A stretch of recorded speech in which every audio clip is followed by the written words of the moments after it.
Em 9 anos de mandato, o senador Delcídio do Amaral conseguiu liberar 1 bilhão e 600 milhões de reais, atendendo todos os municípios de Mato Grosso do Sul. As cidades que mais receberam recursos foram Corumbá, Dourados e Campo Grande.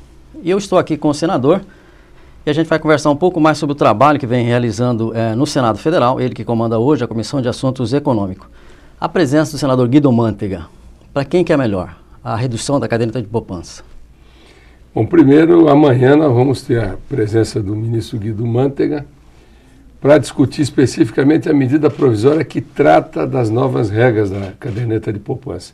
Eu acho que é importante, Pio, essa pergunta pelo seguinte: a presidente Dilma ela avançou bastante, ela teve coragem de discutir essa questão da caderneta de poupança, ela manteve as regras para quem já estava na caderneta de poupança e fez alterações para quem fizer novos depósitos. E por que ela fez isso? Porque a tendência no Brasil é a redução da taxa de juros. E, em função da regra da poupança, o Banco Central já estava começando a ficar limitado para reduzir ainda mais a taxa de juros. Então, muita gente critica, mudou a regra da poupança. Não. Para o que já existia não foi alterado nada. Quem vai fazer novos depósitos agora é que tem uma nova regra, que tem um gatilho de 8,5% da taxa de juros. Enquanto não chegar a menos de 8,5%, também não altera nada. E por que está sendo feito isso? Para o Banco Central ter mais margem para baixar a taxa de juros. E quem ganha com isso? Os brasileiros.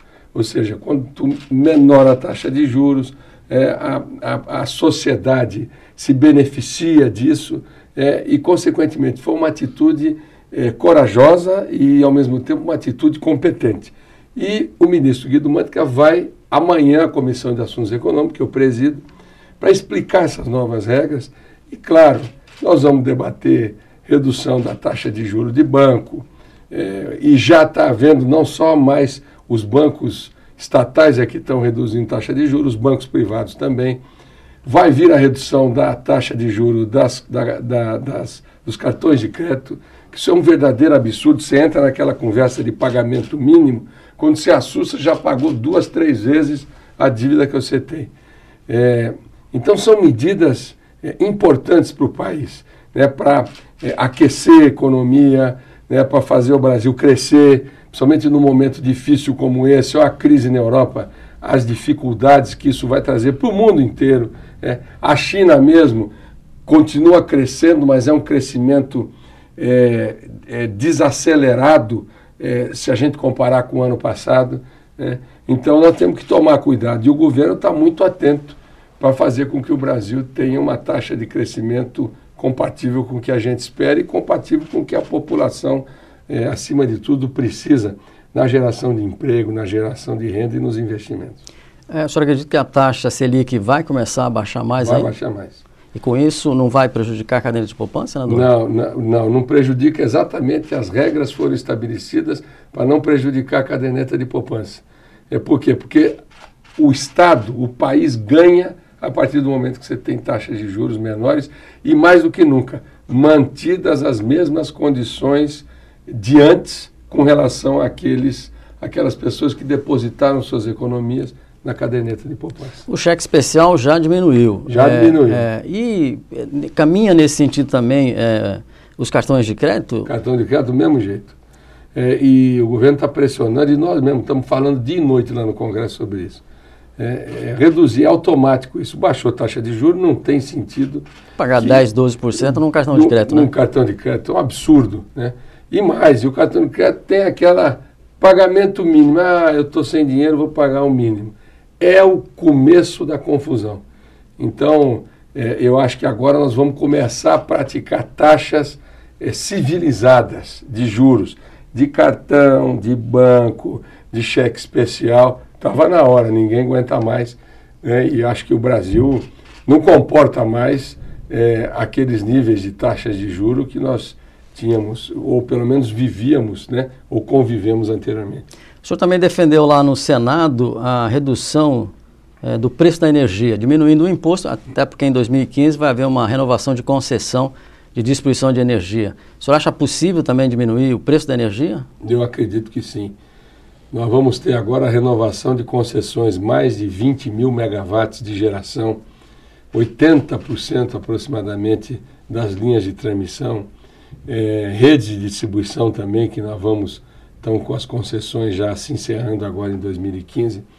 E a presidente Dilma, com a sua equipe, ela avaliou, quer dizer, ao terminar a concessão, a maioria dos ativos vão estar, quer dizer, as usinas, as linhas de transmissão, subestações, vão estar amortizadas. Então era só custo de operação e manutenção. Ou seja, naturalmente, com essa tese, nós estaríamos reduzindo a tarifa de energia. Aí fizeram a conta da geração até a distribuição. Descobriram o quê? Descobriram que dá 3% de diferença, 4% a menos. Será que a população brasileira vai aceitar 3 ou 4% a menos? Não aceita. É muito pouco. Aí foram estudar os encargos e os tributos. Tem tanto encargo e tem tanto tributo na conta de energia que você não consegue reduzir, mesmo diminuindo os custos de geração, de transmissão e de distribuição. Qual foi a ordem que a presidente determinou? Não, nós vamos estudar agora retirada de tributo e retirada de encargo. Tributo, por exemplo, PIS/COFINS.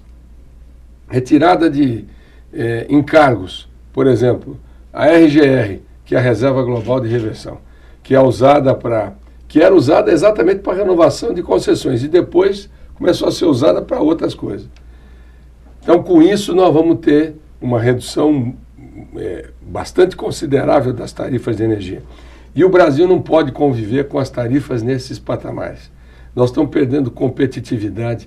Muitas indústrias que são consumidoras de energia, grandes consumidoras de energia, estão perdendo, estão saindo, estão fechando fábrica. Nós não podemos fazer isso, pelo amor de Deus. Nós temos que ir no sentido contrário. Nós temos que gerar emprego, trazer mais investimentos. E a energia é um fator preponderante no desenvolvimento de um país.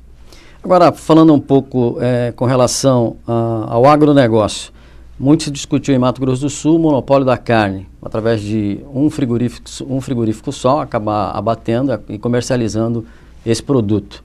E o CAI vai discutir isso. Quando que deve ocorrer isso, senador?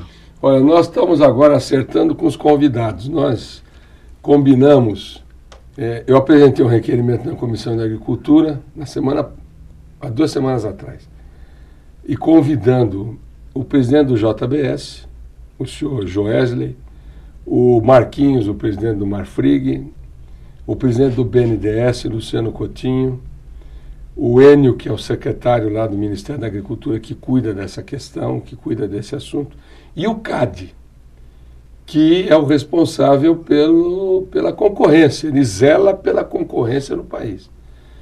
E aprovamos esse mesmo requerimento que eu apresentei na Agricultura, eu apresentei na Comissão de Assuntos Econômicos.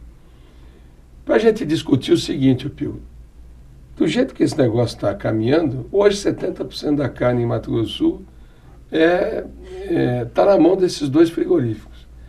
Frigoríficos pequenos e médios, eu que ando e vejo aí os municípios, tem frigorífico que representa a vida de uma cidade, né? Na geração de emprego, na economia. Eles estão indo para cima de frigorífico, propondo aquisição ou propondo um mensalão para o dono e fecha o frigorífico. Então, daqui a pouco, você vai ter os produtores rurais praticamente na mão de 2 frigoríficos. Então, eles fazem o preço que eles bem entendem. E não necessariamente com impacto no bife nosso de cada dia. O bife não o deputado, o bife nosso de cada dia, né? Então, aumenta a margem cada vez mais, concentra. Então, não tem sentido. Então, nós vamos fazer uma audiência pública. A data é 20 de junho. Nós estamos programando 20 de junho para fazer esse debate. E eu não podia deixar de destacar aqui o trabalho da Acresul, do Chico Maia. Foi o Chico Maia que puxou esse movimento todo nacional. Há 1 semana atrás, nós fizemos aqui uma reunião no Tatersal, lá na Acresul. Tinha gente do Brasil inteiro. Ou seja, isso não é um problema que afeta só o nosso estado. Afeta os outros estados brasileiros. Então, nós temos que olhar para isso, porque nós não podemos conviver com essa anomalia que é nociva, né, para o país e nociva, acima de tudo, para a população. Vai dar para frear isso, senador? Nós esperamos que sim. Nós esperamos frear essa tentativa, principalmente estruturando, né, linhas de crédito, toda uma política no sentido de valorizar os pequenos e médios frigoríficos, porque eles ficaram esquecidos, né? Acho que uma das coisas que eu tenho falado muito com a presidente Dilma, a gente tem falado de coisas importantes, de investimentos na área social, né, de minorias, nós temos falado de grandes investimentos estruturantes, mas nós estamos esquecendo que o Brasil não é só feito assim de grandes obras, né? O dia a dia do brasileiro está nos pequenos municípios, é na praça pública, é na quadra poliesportiva, é no ginásio, é na escola, é na saúde, naquele pequeno posto de saúde. Então nós precisamos olhar isso, nós temos que ter uma visão ampla, né? Não são só os grandes, mas também o Brasil vive dos pequenos, né? Porque a realidade majoritariamente brasileira é essa.